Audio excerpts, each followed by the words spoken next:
Hey, hey, hey, welcome to the Voice Den. Thank you for joining us here. This is session 13. We are now, over a year old, and thank you so much for being part of the show. Oh, this is so much fun to bring to you. As always, I would love to know who is in the audience and where you are from, where you are. And if you've been on the Clubhouse Voice Den rooms, you know there's a question that we always ask at the beginning of each session, and that's, what are you drinking? So let us know where you're from. If you're drinking something, if you're eating something, put it in the chat. And particularly if you're new as well, let me know that you are new here, because I would love to know that and give you a special hello from the Voice Den. The other thing that you'll know is I like to do little polls to actually see how many of you are rookies and how many of you are veterans here. And so there's a poll down at the bottom, which you should be able to see now. And if you want to participate in that poll, that would be awesome. So let's see here. We've got B from Vancouver. B, we are like, maybe you're just down the street from me. I'm in Vancouver. So that is awesome. Good to see everybody. Rupal, oh, the chat's going too fast. Scott, good to see you here. Mark as well. Michelle in Boston. Mark in Arizona. Tuning in from DC. Belmont Water. This is so great. Thank you for joining us. We've got a great lineup of voice influencers. Cheryl from Chicago. Fantastic. All right. What I want to do is, first of all, I need to give a huge shout out to the two companies that bring these shows to you. And so first off, I want to give a big shout out to Amazon Alexa. I hope all your devices are muted. Mine is muted, just checking. Amazon Alexa for being one of the headliner sponsors for this. Thank you so much to Amazon.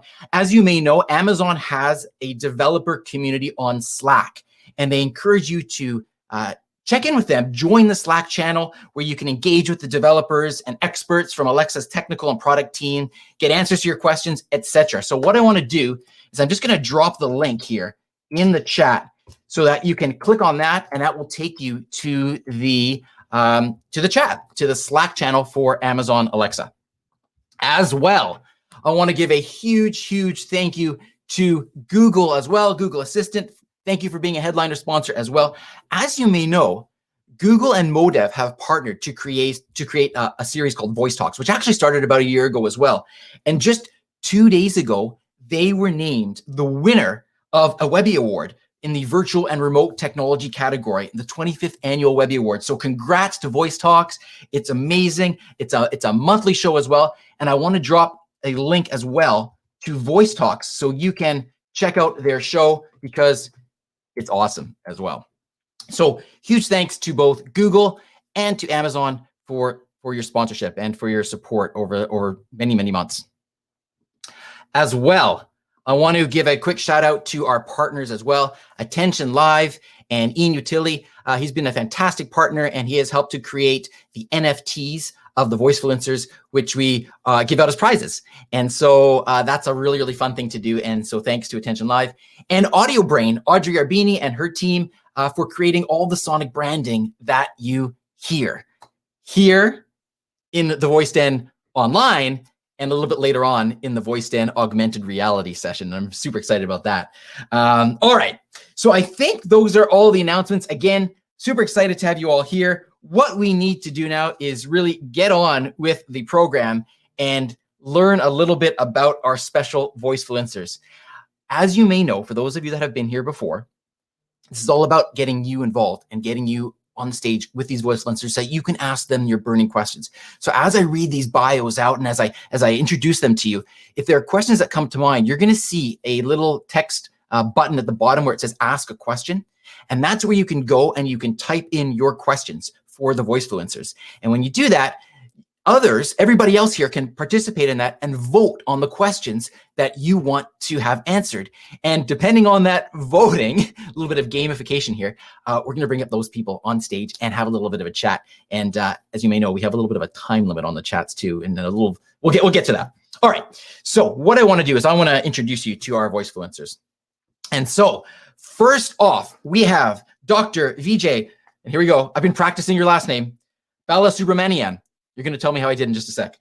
He is the co-founder of Pindrop. He's the CEO and CTO of Pindrop as well, which is a pioneer in voice security and authentication. They do work for voice assistants, smart homes, offices, connected cars. He previously served in roles at Google, IBM Research, Intel, and others. He holds patents in VoIP, security, and scalability, and frequently speaks on phone fraud threats at technical conferences for a number of different organizations. He's got a PhD in computer science from Georgia Institute of Technology with a thesis in telecommunications security. When I think of voice security, this is who I think of. So we are so pleased to have Vijay with us. Next up, we have Danny Bernstein, otherwise known as Voice Guy. And you may, well, this is a busy week for Google in general. So extra thanks for Danny for taking the time to join us, because it's, of course, Google I/O. Danny is the managing director in the Global Product Partnerships organization at Google. He leads several product partnerships, including Search, Assistant, Actions on Google, Research and Machine Intelligence, Google Lens, and others. He joined Google via an acquisition of Mero in 2012, where he was the company's first business hire there in 2006. So great to have you here as well. Danny, thank you so much for joining us. We've got Nick Godfrey, the COO of Rain. And Rain is a pioneer in voice and conversational AI. They define voice strategies, design conversational experiences, and they build voice tech software. The team is equal parts creative, strategy, and engineering, headquartered in New York. They work with some of the world's most ambitious brands across finance, consumer products, hospitality, healthcare, entertainment, and more. So Nick, it's a pleasure to have you here as well. Super excited to have you part of the conversations. Next, we have the Disruptor. I like that nickname. I'm going to have to ask you, Jenny, about that. Jenny Mero. Jenny is a voice designer and developer. She's been named an Alexa champion and a Samsung Bixby Premier developer. She's published voice apps in both English and Spanish, always with the goal of helping users form genuine real-world connections. Her voice experience are influenced by her 15 plus years as a journalist, which included stints at Fortune magazine and a Spanish publication, which I don't even want to try saying, Selecciones. You can tell me, Jenny, how I do. Or in the chat, tell me how my Spanish is. Not so good, I think. So Jenny, great to have you here. All right, I'm really excited for that as well. And then we have the Linguist, Brielle Nickoloff, who probably doesn't need any introduction at all here in the voice space. She's the co-founder and head of product at Botmock, a platform that simplifies the product process of any team creating chatbots or voice experiences. And in addition to her primary job functions, she's a guest lecturer at Georgetown University, and she's been invited to host conversation design workshops internationally. Whew, what an incredible lineup. Thank you all for being here. And with that said, I'm going to invite you all up onto the screen. I want to give you a chance to say hello to everybody, and I want to ask you a couple questions to get things kick-started here. So I'm just going to, here's where we do the juggling, and I invite everybody up on stage, and then we go from there. So, all right, Jenny, Brielle, we've got Nick. We still need. There we go. Well, Jenny, while I'm bringing everybody else up, great to have you here. Thank you so much for joining us. Thank you for having me. Yes, there we go. Wonderful. And Jenny, I got to ask you then about your nickname, the Disruptor. What's the deal with the Disruptor? Well, it's a personal motto. I think I've had it since I was young. Basically, I've always challenged cultural norms, social norms, gender norms. I drove my parents crazy. As an adult, it just means I wake up and be like, well, what can I do to challenge myself today and challenge other ways people think? So as a journalist, that's what I did. I fell into the voice space accidentally because of that mission of like, hey, where else can I cause trouble? Awesome. Well, Jenny, thanks so much for being here. Like I said, and how do you actually say that publication the proper way? Not my terrible. You did a good job. Selecciones is basically the Spanish language edition of Reader's Digest. Awesome. Okay, great. Well, thanks. I'm gonna leave the Spanish to you because one word is probably enough for me in an hour. So that's enough of that. Brielle, over to you. How are you doing? And welcome. It's great to have you here. I'm doing great. Thanks for having me tonight. I think your nickname, the Linguist, I think a lot of people that know you, it makes sense. But for those that don't know you, maybe you can just explain that a bit.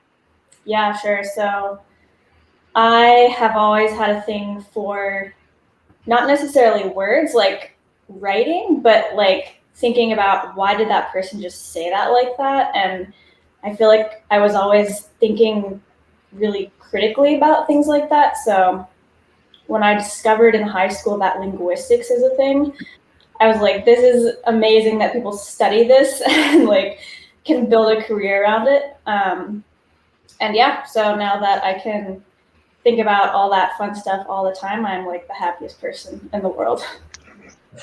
Amazing. I love it. Thank you for joining us. I really appreciate it. Nick, over to you. Content creator, how are you doing? Good, Teri. Thanks for inviting me into the den. In the den it is. Rumor has it you're drinking something interesting. Is that not true? I was surprised at all the water. I guess people are on West Coast time, but over here. There you go. I like it. You're in the spirit. Awesome. What's the deal with content creator? You know, I'll date myself here, but when we launched Rain almost 15 years ago, we started as a content company. You could have any handle you wanted back then, so I chose content creator. The mantra was every company is a content company.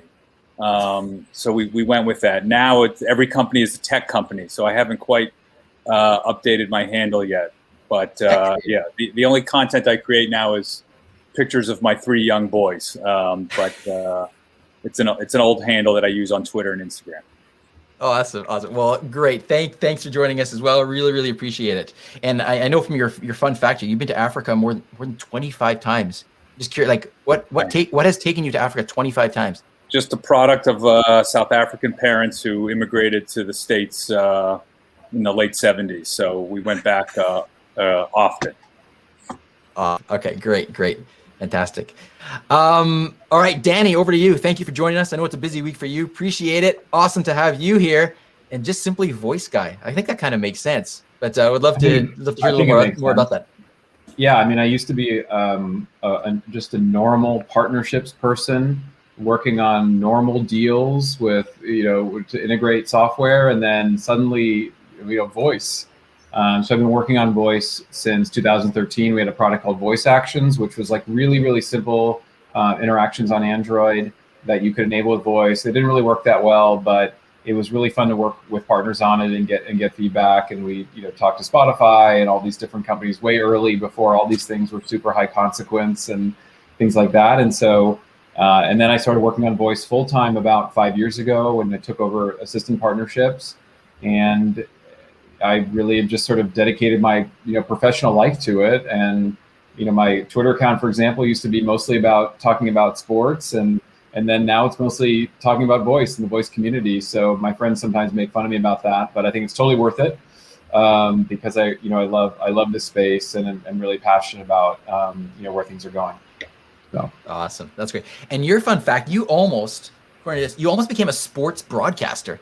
That's interesting. Was it for a particular sport, or was it for just in general?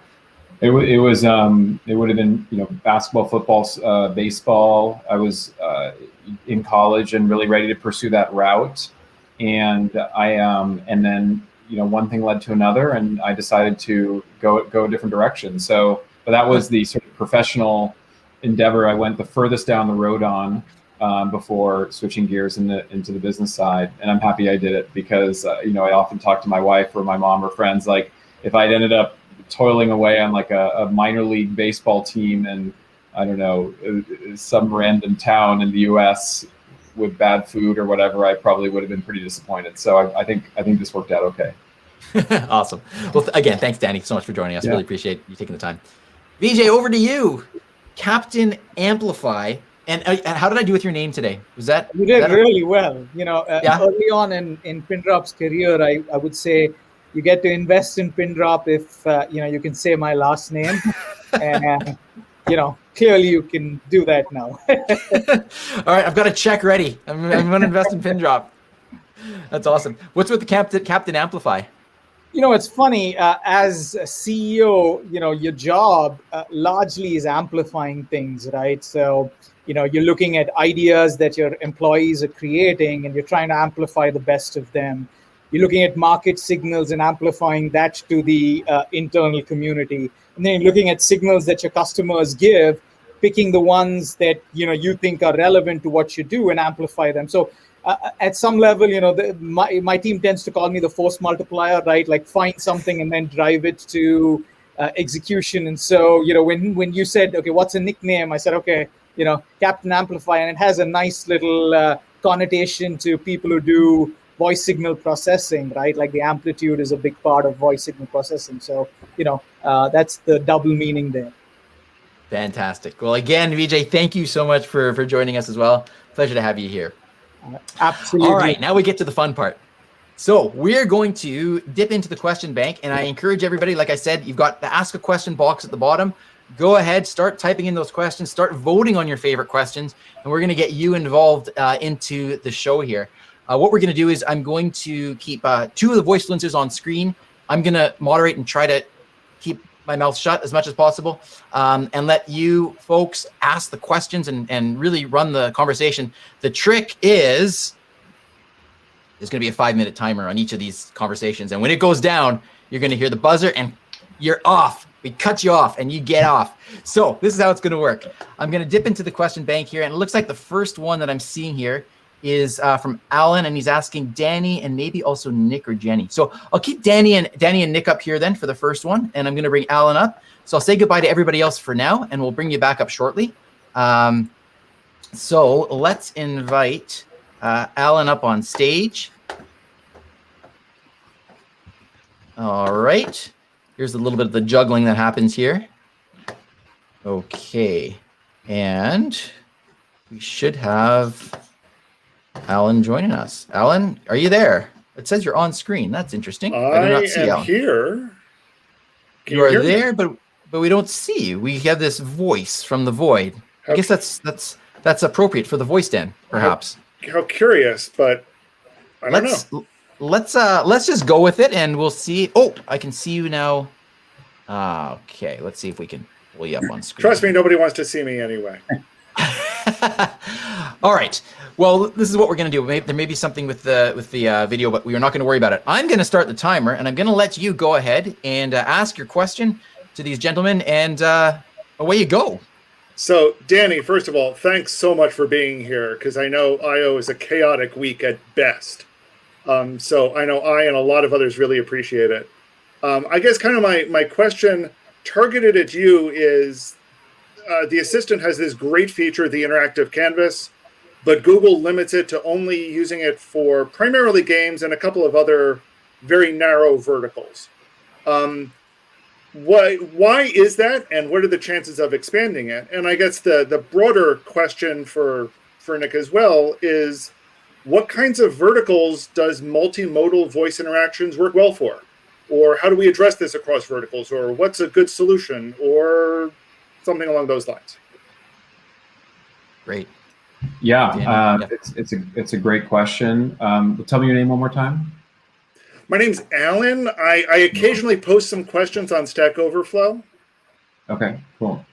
Nice to meet you, Alan. It's a great question. And so what Alan is asking about, for folks who are not familiar, is basically the technology that allows developers to build visual experiences on top of the voice experiences they've created. And Alexa has the APL, a programming language that they use, and then we have interactive canvas.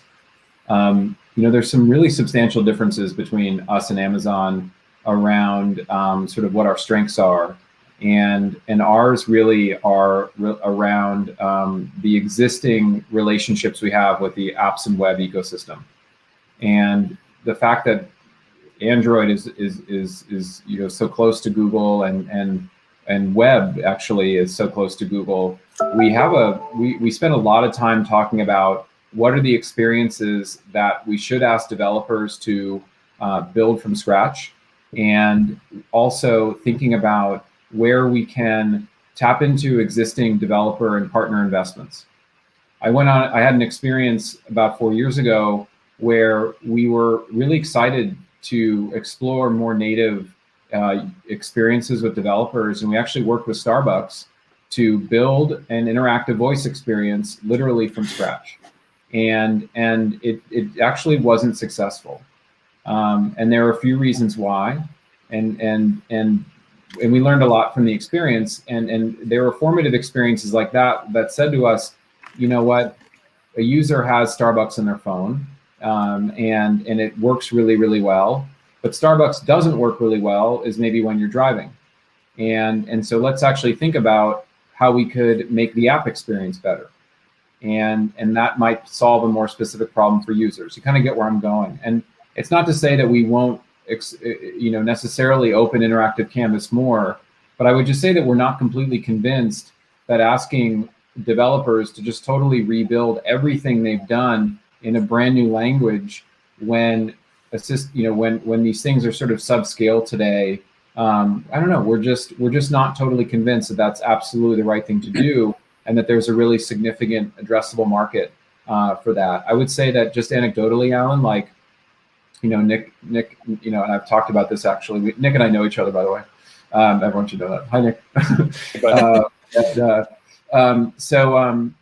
I was going to say is that I get asked maybe once or twice a quarter to open interactive canvas to a non-games or non-interactive content use case. If I was getting asked 100 times a day, or even a dozen times a quarter, I think we would feel really differently about it. And we would probably say, hey, there's a really big opportunity here. But what we hear about a lot more, for example, is developers saying, can you help us with enhancements to our existing app or website? And that's just sort of how it's gone. And maybe there's a bit of a relationship bias there based on, but I know a lot of voice developers too, and I just don't hear it that much. So that's my perspective, Alan, but I'm happy to be argued out of it. I just wanted to give you kind of what the scoop is right now. Nick, you got 30 seconds. Yeah. Okay. No, I'm kidding. We'll extend it. Go ahead. No, I've heard a similar answer from Danny, and I agree with what he's saying. I mean, just to address it from sort of a larger multimodal standpoint, we do a lot of strategy work before we build anything. That's kind of what Rain is known for. A lot of kind of our process, but we always kind of want to start with, what's the use case and who's the audience when thinking about multimodal. And I'll just give you a quick example. I love the assisted living space, right? And when Alexa came out with, I think it was an Echo with the drop-in functionality, a lot of folks thought that was invasive, and privacy was like a major issue. And if you ask somebody in an assisted living facility, it was literally a game changer. And it was, was able to actually connect them with loved ones better than any piece of functionality that existed. So that use case and that audience worked great. Another quick example, and then I'll shut up, is, we work with a large roofing company. All these compensatory behaviors that these roofers are doing just is fertile ground for voice. They're up on a roof writing down a measurement, of something on a 2x4 in the wind. It made no sense when they came to us and said, well, we want to build a smart speaker, for roofers. A roofer doesn't want to lug up a smart speaker, up to the roof. So, he might want sort of a voice application on mobile, perhaps with some, how-to videos or whatever features he wants on it. So from a multimodal standpoint, I think use case and audience is key. Fantastic. Thank you, guys. Thanks, Alan, for the question. I'll let you guys go a little bit longer there just because I wanted to get Nick, your perspective in there as well. Thanks for the answer. Take care. Thank you, Alan. Thanks for joining us. Good to see you always, or good to hear you in this case. All right. Awesome, guys. Thanks so much. All right. Let's move along. The next question looks like it's from Roger. Roger, I'm going to invite you up on screen. And this one, I'm going to bring up, let's bring up Jenny and Brielle for this one. I think this will be a great question for them. So I'm going to say goodbye to you two gentlemen for a bit, and we'll get you back up here in a little bit. All right. All right. So let's go back to here. Hey, Roger, how are you doing? Good, Terry. How are you? I am great. Good to see you. Roger's one of our previous Voicefluencers on the show. Always good to have you here, Roger. Appreciate that. All right. I'm going to bring up, like I said, Brielle and Jenny, and fun type of question, I think. So why don't I reset the clock here? I'm going to try to be more ruthless with it. I already broke my promise about the 5-minute thing. Here we go. Go ahead, Roger. Yeah, hopefully this is a fun question. I just want you to share some voice experience that you really love and enjoy that you think is underdiscovered, kind of your hidden gem, so to speak. Experience or experiences that you think more people should try out. Awesome. Who wants to start? Brielle, do you want to take that first? Sure, I can go first. So I know about a voice experience that may help you if you are a parent with young children. I actually helped work on this voice experience, and it is called Sophie Sprout. I think it's on both Google Assistant and Alexa. What it is a mealtime experience that ideally gets kids excited about eating. A lot of the research that we did to create this was with parents asking them about like what would make mealtime easier for you, and overwhelmingly we got responses from people saying that they are sad that their kids are glued to a screen during mealtime, and that's like kind of the only way that they can get food into their kid anymore. So because smart speakers don't have a screen, well, some of them don't, we built an experience around that with with mealtime adventures like Here Comes the Airplane, and songs like the Blueberry song and the Oatmeal song, and they were professionally produced. They're a lot of fun. So if you have kids, that could be a fun one to try out. Awesome. Yeah, Jenny? That sounds like a fun one. I think I'm going to do a shameless plug for one of my skills. It's a conversation starter called Chit Chat. So the idea behind it was to get people out of the rut of like asking other family members the same question. Hey, what did you eat today? How was your day? So it poses really interesting questions that hopefully you learn and laugh at people's responses. So one would be like, if you could play one song for the rest of your life, what would it be? So essentially you get to know other family members on a different level, and it just makes that easier and fun for you. I guess also to answer the question without shamelessly plugging one of my skills, I really do enjoy guest drawing. It might be popular already on Google Assistant, but that's a fun one too. Fantastic. All right. Anything else from either? You got a little bit of time, or you can beat the buzzer. That's even better. Anything else to add, Roger, or questions, or from either the two ladies? No. Great. Always a fun question I like to ask people. So thanks. Great. Well, thank you so much for the question, Roger. Thank you for being here as always. Great to have you here, and we'll see you soon. Okay. All right. Fantastic. Okay. Next up, we have a question from Rupal. Rupal, I'm going to invite you up here on screen. This is a great one about what challenge you think is being largely ignored but would make our experience better, conversational or security. Okay, so clearly we need to bring Vijay up for this one. And I'd like to keep, let's keep Jenny up for this one as well. And then Brielle will get you up probably for the next one, all right? Okay. So I'm going to do my little juggling act here with people. And hi, Rupal, how are you? Good, I'm good. How are you, Teri? Great. Good to see you. Good to see you. And Rupal is another previous Voicefluencer, so it's a pleasure to have you here as well. I need to stop the timer here. You got to do that. We don't want the buzzer going off. Okay. And great. We are all set. So, Rupal, I'm going to start the timer. I'm going to let you ask your question away with 5 minutes on the clock. Let's go. Yeah, so my question was, what is maybe a potential problem or a space that isn't being addressed today that you think would be an absolute game changer and would make voice experience or voice security 10x better? Great question. Vijay, do you want to start that one off? Since, Absolutely. So I think, voice security is in its extremely infant stage, in the sense that it is so easy to fool a lot of these voice assistants. Ultimately, just to give you some context, we at Pindrop, we analyze about 3.9 billion voice interactions. And last year alone, we shut out about 1.6 billion frauds, 1.6 billion in fraud. So these fraudsters do all kinds of crazy things, right? They introduce noise.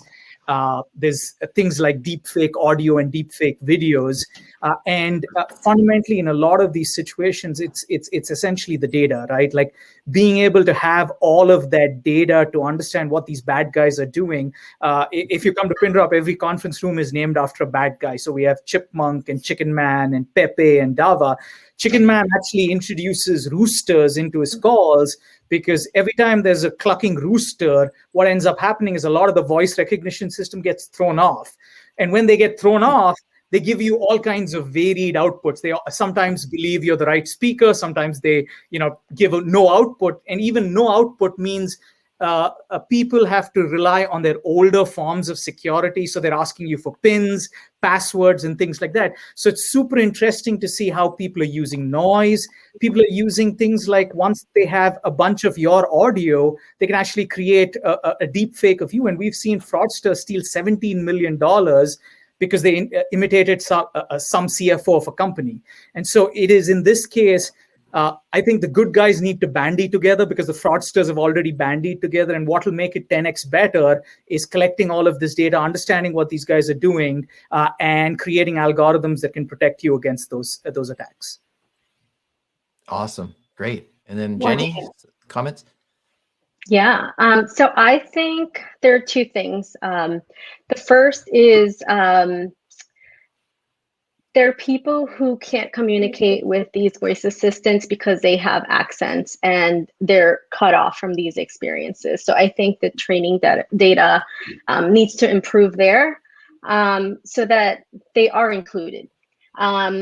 The other one I would say is, I wish there was, I'm also interested in the education space, and I think more is being done. But once the pandemic hit, and students, and especially school-age kids under 6th grade, they were completely alienated from learning. They're behind by a whole year, by and large. So this would have been a great time to have had these experiences, so they wouldn't have, that would not have happened.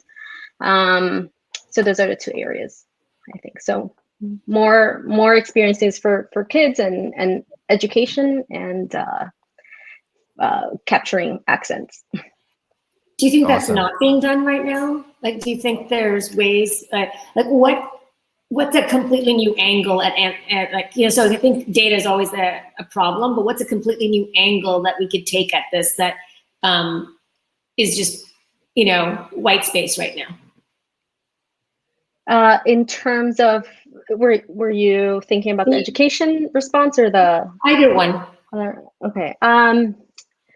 I think more training data would help capture that. So someone like my mom, who speaks Spanish but with an accent, when she speaks English, sometimes she does get frustrated, but she is completely comfortable with using Alexa or Google Assistant. It just doesn't understand her. So I think it has to do with the training data.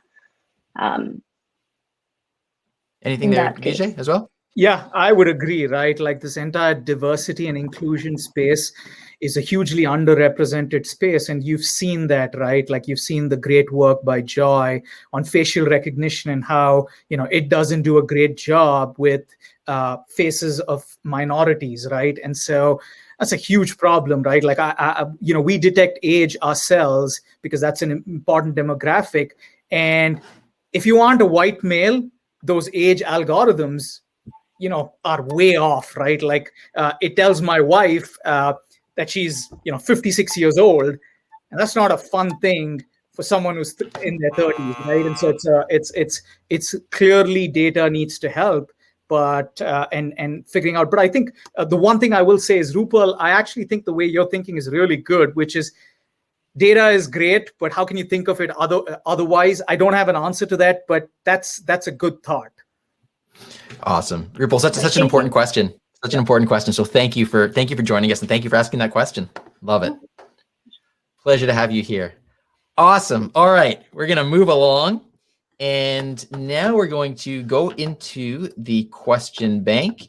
And this one specifically asks for Brielle, and this is from Alex. So Alex, I'm gonna invite you on screen. You're gonna get a notification for that. I'm gonna say goodbye to the two of you that are on the screen for a few moments, and we'll see you back shortly. And then Brielle, let me come over here. And I'm also gonna bring up Danny for this. I think it's a good general sort of question in terms of Google's approach to some of the challenges with language. Hi, Alex. How are you doing? I'm doing well. I'm very excited to be able to come. This is my first voice den. And oh, amazing. Well, thank you for joining us, and welcome, welcome, welcome. While I'm bringing everybody up on stage, you just want to introduce yourself a little bit and tell us a little about you? Yeah, so I just graduated from Duke University a couple weeks ago in neuroscience and music.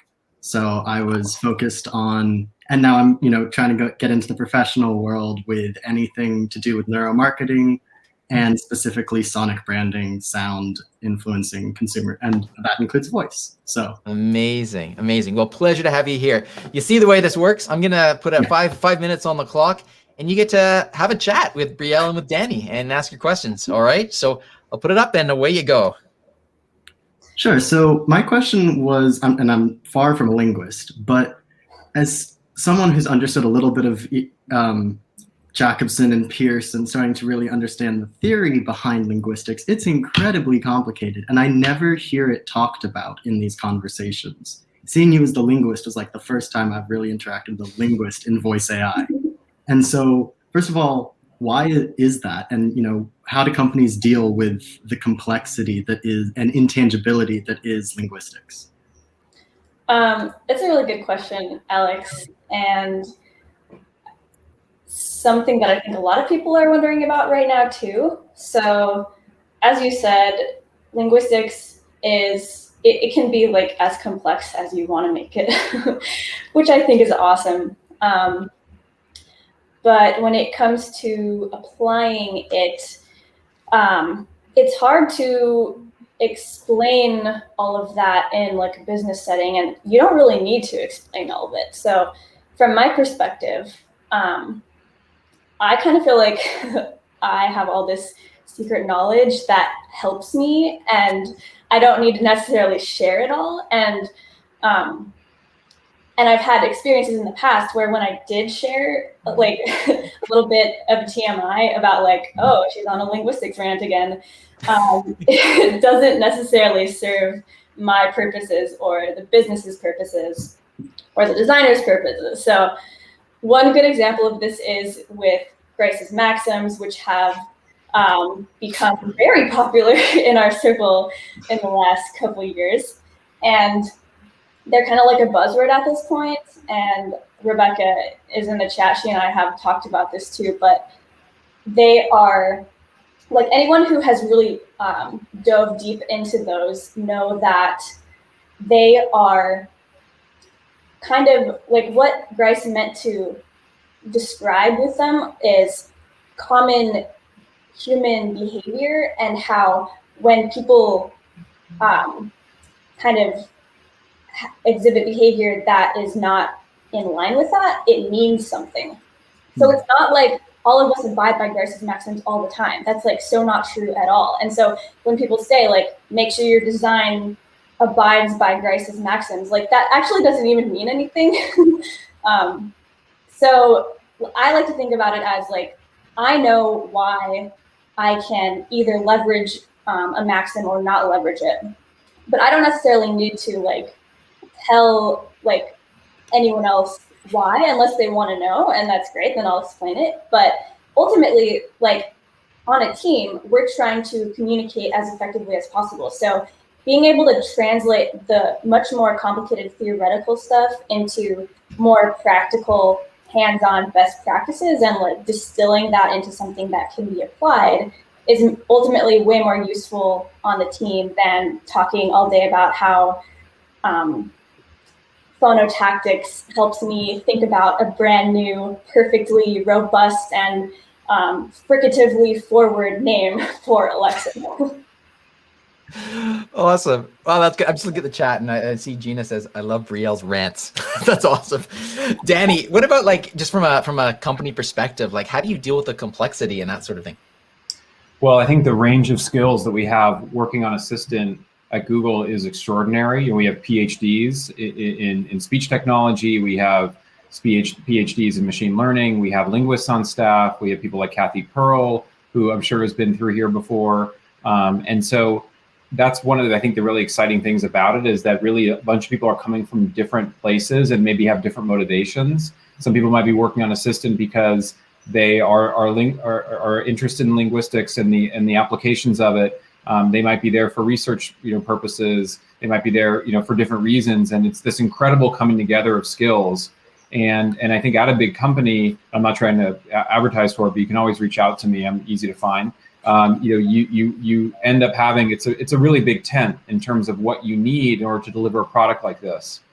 And so it's actually, pretty fun. I never met a conversation designer before I met one, 5 years ago. And this individual had been working in call center environments, and she was just like so happy to not be working on that anymore and then to be working on a consumer product. So, that's, I think, a little bit about how it works inside of a company. It's also really humbling for someone like me who's not technical, but it makes it really, really fun. So, thank you guys so much. That was good timing, Danny. That was like right on the buzzer. There we go. Can I ask Alex what neuromarketing is? Sure. You're on the hot seat now, Alex. You didn't know this was coming up. Okay, you get a few seconds to answer. Here we go. Go. Neuromarketing is really using as much data in looking at EEG, galvanic skin response, eye tracking, as much data as we can to understand sort of the subconscious way that ads and ad campaigns, and in my area specifically sound, influence consumer behavior at a level that people aren't aware of, and making choices based on that to make ads and ad campaigns as effective as possible and efficient as possible. Very cool. It's fascinating. I think we connected, if I'm not mistaken, we were chatting in a Clubhouse room, weren't we, Alex? Yeah, through Steve Collins. That's how we met. So awesome. All right. Well, great. Well, thank you so much for joining us, Alex. Absolute pleasure to meet you. Thank you so much. Now, like face to face, and great question. And Brielle and Danny, awesome job. So thanks so much. Thank you. All right. I'm going to say goodbye to you for now. And as well as to the two of you, I just want to see, we're going to dip back into the question bank. Keep asking those questions. We got 15 minutes left. We'll see how many more questions we can get to. We've got Mark Tucker. I'm going to invite you up on screen. You've got a question for Nick and for Vijay. So let me invite those two gentlemen up as well.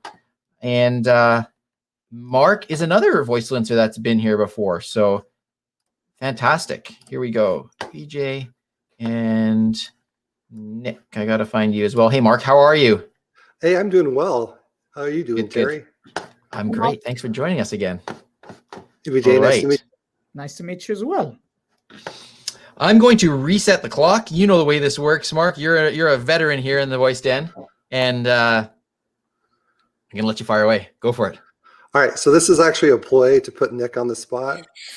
So who is your favorite employee from Arizona? I was just going to say, did we have a Zoom scheduled for this time, Mark? Yeah, I know. We'll catch it on our one-on-one next time. So, no, actually, my question. So, I've been doing voice development since 2017. Love doing cross-platform stuff. So, all of the major voice players out there. But let's talk a little bit about what's happening in voice outside of those main players. So, we're talking enterprise. You touched on it a little bit, I think, Nick, with Owned Assistant. Vijay, you're talking a little bit more about call centers and security. So let's talk about what else is happening enterprise-wide. Yeah. Oh, sorry, Teri. I don't want to. Go ahead. Yeah, go ahead.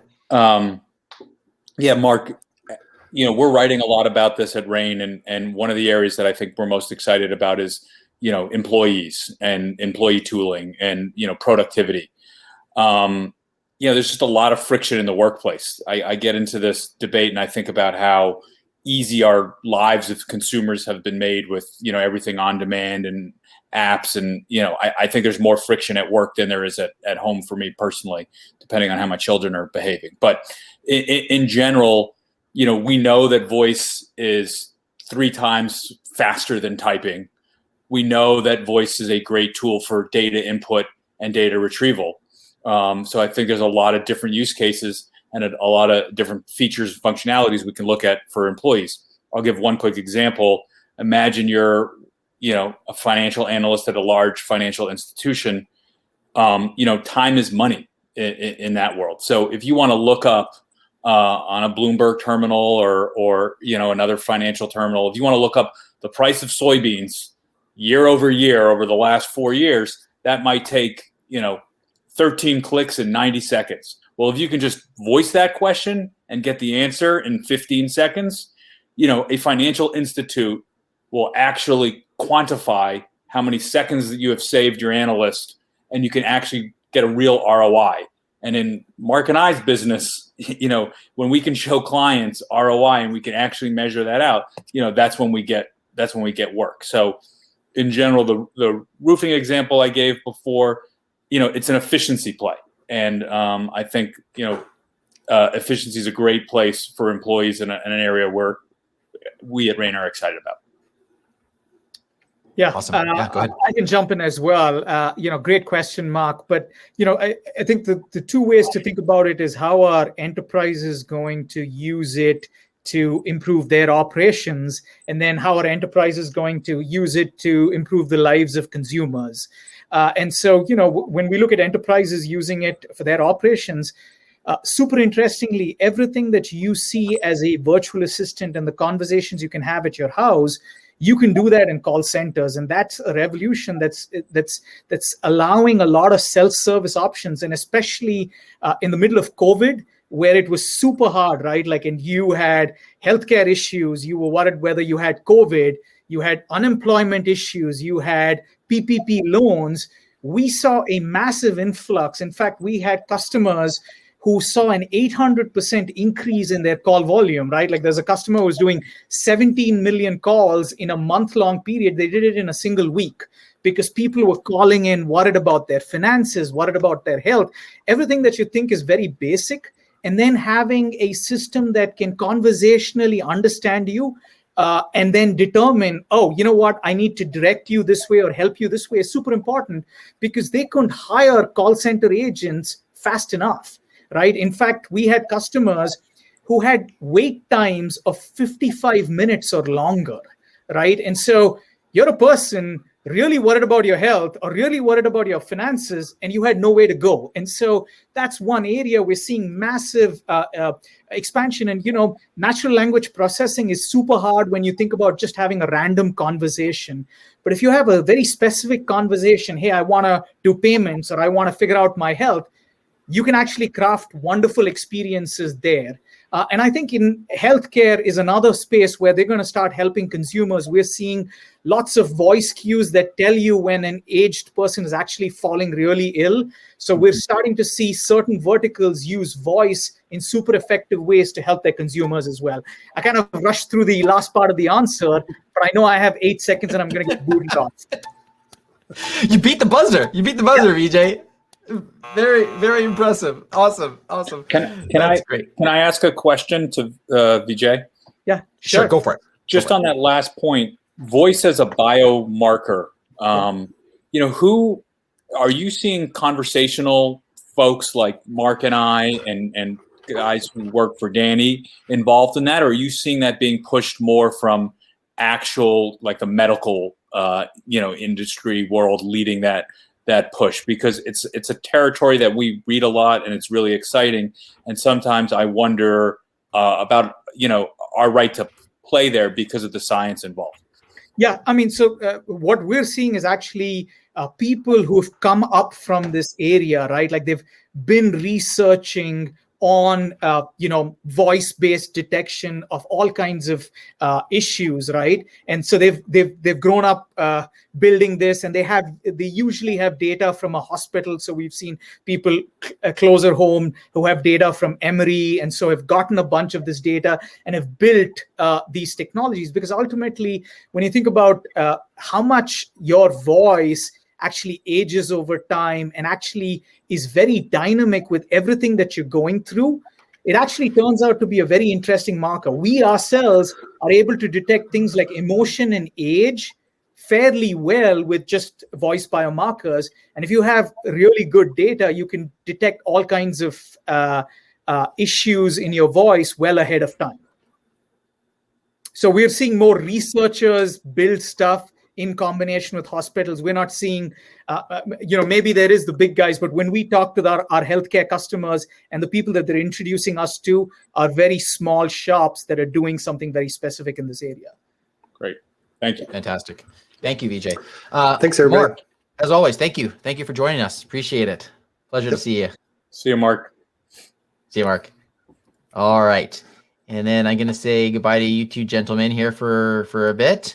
And let's look at the question here. We've just got a couple more questions. What platform is being used for the AR after party? Oh, Cheryl. Okay, that's great. I'm going to talk a little bit about that in just a moment. But I'll just tell you that the platform is called High Fidelity, but we'll get to I'm going to tell you a little more about that.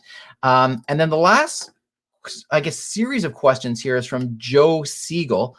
And looks like you're having some issues with blueprints.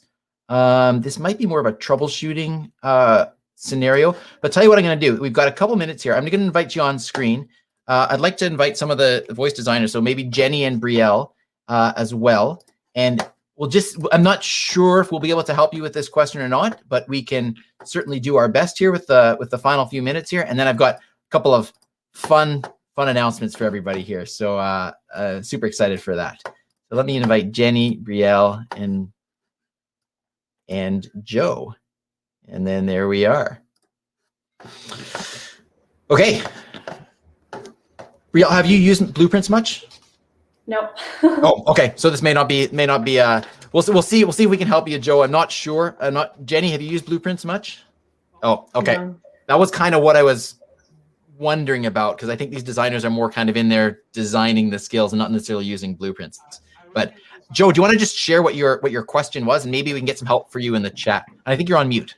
I'm on mute. Oh, I can hear you, but it's very quiet. Very faint. Okay, can you hear me now? No? Very faint, very faint. No. Probably have to change the audio. Okay. What I might suggest then is that your question is with regards to blueprints. I know Dana helped in there. If anybody has experience with blueprints, I encourage you to reach out to Joe, perhaps in the chat, and that might be the best way. Or Joe, if you want to put your contact information in the chat, if that's helpful, and then we can get other people to contact you as well. But I appreciate you being here, and thank you. I'm just unfortunate it's not the kind of question that we were prepared to answer here. So, but thank you very much for being here. Okay, thank you. You're welcome. All right. So I think actually that brings us to, we've just got a few minutes left here, and I do have a couple of final announcements. So I just want to say thank you to you, Brielle. Thank you to you, Jenny, as well. Thank you to the rest of the Voicefluencers immensely. I hope that you will join us in the augmented reality party that's coming up, and I wanted to share a little bit about that as well. Okay. So I'm going to say bye-bye for now. Finish up with a couple of announcements. Okay. We'll see you in a bit. All right. So, fantastic. I'm just looking at the chat here. VoiceFlow is a good idea as well. Roger suggested that for you, Joe. VoiceFlow is great if you're graduating from blueprints. I agree with that. Okay. Awesome. So we've got some introductions to do. Super excited for session 14 of the Voice Den. An incredible lineup of Voicefluencers as well as always. I'm always so thankful and grateful for all the Voicefluencers that spend some of their time here with us. So let me play this introductory video and show you the lineup for the June episode of the Voice Den.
So there you go. Super excited about that as well. Hope you will join us. I'm going to put up the button right now if you want to save your spot for the Voice Den 14. It's there at the bottom, and you can click on that right now. Now, a couple of other fun announcements to finish off here. As you may know, I have been spending a lot of time on Clubhouse, and for those of you that are Android users, that's no longer an excuse because it is now available on Android. So I'd love to see all of you there. And by the way, if you do need an invite code or anything like that, just let me know. But here's the thing. Oop. That was my bad. Pushed the wrong button. Here's the thing with Clubhouse. Clubhouse has become an incredible way to have conversations. And somebody here in the audience, Lisa Dabbs, has been an inspiration to me. She ran an education conference about a month ago and had incredible results with this conference and was able to reach a vast amount of the education community that was on there. And so in conversations with Lisa and her encouragement, so thank you, Lisa, I am so excited to say that Ian Utility and I are putting on together the first, geez, you think I know how to do this by now?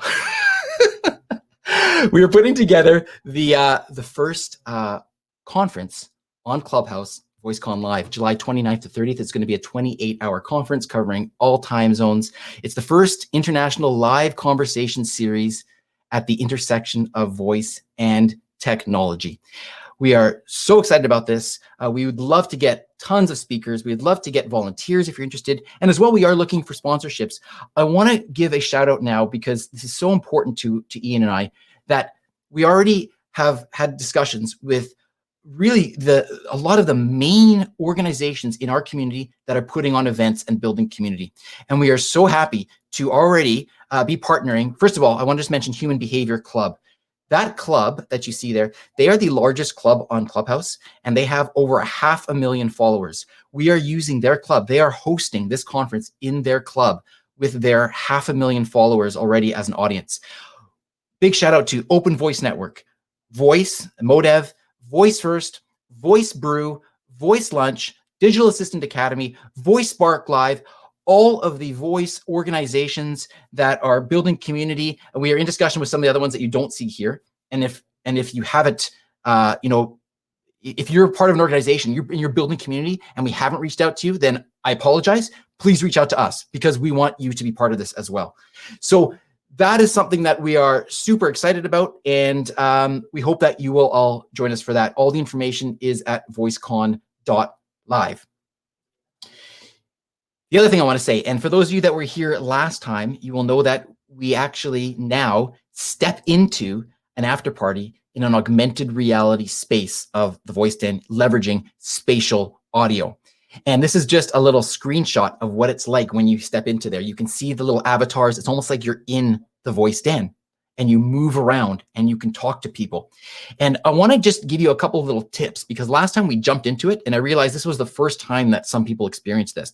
So first of all, I want to say that all the music and all the sonic, the branding, all the sounds that you hear in this immersive experience were created, written, produced by AudioBrain. So I just want to give a shout out to Audrey Arbini and her team with AudioBrain. Incredible. You will hear, if you move around in this space, and I encourage you to explore it, move around, you're going to hear the ocean. You're going to hear cars. You're going to hear the bartender. You're going to hear the DJ. Move around in this space and experience it. It's best experienced with wired headphones. So please get your wired headphones out so that you can really experience the spatial audio. The microphone, to be honest, isn't as important because it's what you hear. That's key. PC, Mac, or Android, use Chrome. If you're on an iPhone, use Safari. A couple of final tips for you as well. You will see that when you log in, you can click on your avatar and you can actually change your name and your picture if you want to do so. And in the bottom left corner, you're going to see a microphone icon. If you click on that, you can actually listen to how you sound and you can adjust your volume. So if you feel that you're speaking too loud or if somebody tells you sound too loud, that's how you can adjust your own volume, is by going down the bottom left and clicking on the microphone. And the other thing I'll just say is that the way you can control this is if you have a keyboard, the easiest way is to use the arrows. up and down for forward and backward, right and left to rotate in the space, or you can use the same idea for W, S, A, and D for forward, backward, left, and right. You can click and drag, so you can move yourself around if you're using a mouse. And also keep in mind that you can zoom in and out. So if you want to see more of the space or less of the space, you can scroll a mouse or zoom or pinch, and you can drag it, and you can actually see more of the space. So I think with that being said, yes, when you join, you're going to see everybody's at the entrance, and it is going to be loud. It's like entering a bar. You've got a whole bunch of people in a space. So just know that, and go in, move around, find people you want to talk with, explore the space, try to find all the fun things, the drums, the deck, the ocean, the patio, and see if you can even find the set where the Voice Den is filmed with the logo on the wall, and have fun in there. Okay. And yes, I like Mark's tip as well. Point your cone to who you're talking to. You'll see that when you go in there, you have a little cone like you see on this picture. That cone is basically the front of you. You're facing towards that cone. Think of it as your arms are sort of out in front of you like that. And that's the way you're facing. Okay. So with that said, to get into the space, you go to thevoiceden.live. Thank you everybody for joining. Thank you to the 5 Voicefluencers for spending your time. I really appreciate it. And I look forward to seeing you all over in the Voice Den. I'm going to finish off with some credits for tonight, and see you over in the party.